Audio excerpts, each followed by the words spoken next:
Welcome to the Minute Science channel.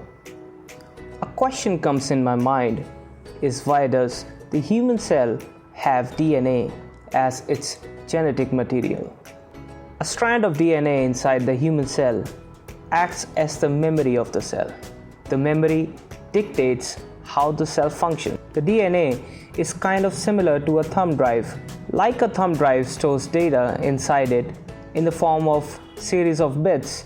Likewise, the DNA also stores information coded as a series of nucleotides, being A, T, C, and G. But what information is stored on DNA and how does it make the cell function? The DNA contains information for making proteins. Protein is a sequence of amino acids arranged in a particular order. The particular order of amino acids gives the protein its desired function, and the proteins act as the workforce inside the human cell. So basically, they do all the work inside the cell. So why only DNA is used for this purpose? Why not any other molecule is used? Firstly, the DNA has a special ability to make copies of itself. When the DNA copies itself, firstly, it has two strands in it, and these two strands separate into single-stranded DNA. These single strands act as templates or guides from where the copied strand is made. That's why DNA replication is called a semi-conservative process, because one strand is the old strand, whereas over the old strand a new strand is made. The replication allows the instruction coded on the DNA to pass onto the newly divided cells. The second property of DNA that makes it special to carry the information is that it cannot be degraded easily. DNA is very resistant in nature and also has highly developed repair mechanisms built in so that it protects itself from any loss of information coded on it. The information coded on DNA is in the form of genes, where one gene means one instruction. The DNA multiplies to preserve the instruction coded on it so that the instruction can be passed on to new cells. The human DNA is very long, around 2 meters in length, and contains thousands of genes. As the cellular machinery is very efficient and likes to conserve energy and material, it conserves energy by passing instructions to the cell through RNA, because the cell needs the instructions to function. That is done by passing some of it to the RNA. A double-stranded DNA is converted into a single-stranded RNA through the process called as transcription.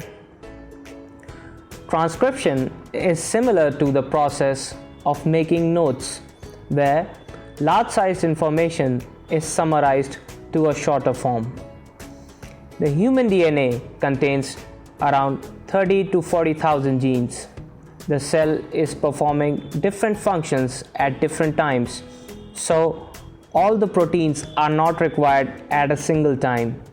As the cell conserves energy and resources, it tries to reduce waste inside the cell, and only the RNA containing code of the required gene is made from DNA inside the cell. The RNA also has very special properties. The DNA only makes a small RNA containing the genes needed by the cell at that time. RNA contains very little information on it. The expression or activity of RNA molecule can also be upregulated, or it can also be downregulated based on the requirement of the quantity of protein required by the cell. In the process of transcription, the required gene on a very long DNA results in the formation of small RNA containing the required gene. The cell conserves energy as multiple copies of small genes can be made into multiple RNA molecules very quickly through the process of transcription. In this process, only required genes are made into RNA. The process of making RNA to proteins is called as translation.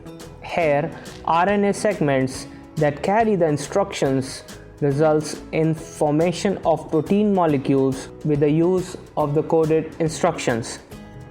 Just like translation is a process of change of language, inside the cells, the change in language of nucleotides present on the RNA is translated to the language of amino acids, which in series results in the formation of proteins.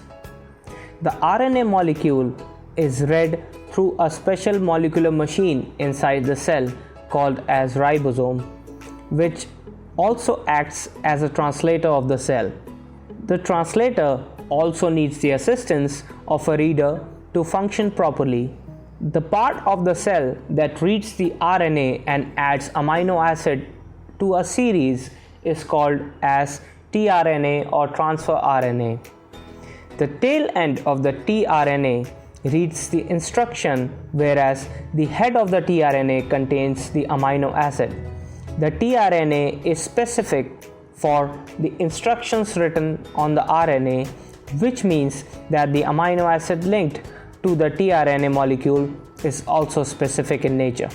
The tRNA helps the translator to translate properly. That is, it is required by the ribosomes for the formation of proteins. During the translation process, the ribosome grabs the RNA. The reader or the transfer RNA reads the RNA in a specific sequence, and hence the protein is formed as a chain of amino acids. The process from a long DNA to a small RNA containing a single gene and then from RNA to protein is called the central dogma process, where DNA transcribes to RNA and the RNA translates to protein. Please like my video, as your support shall go a long way for my channel. Share the video if you like it, and do subscribe for such content delivered to your feed.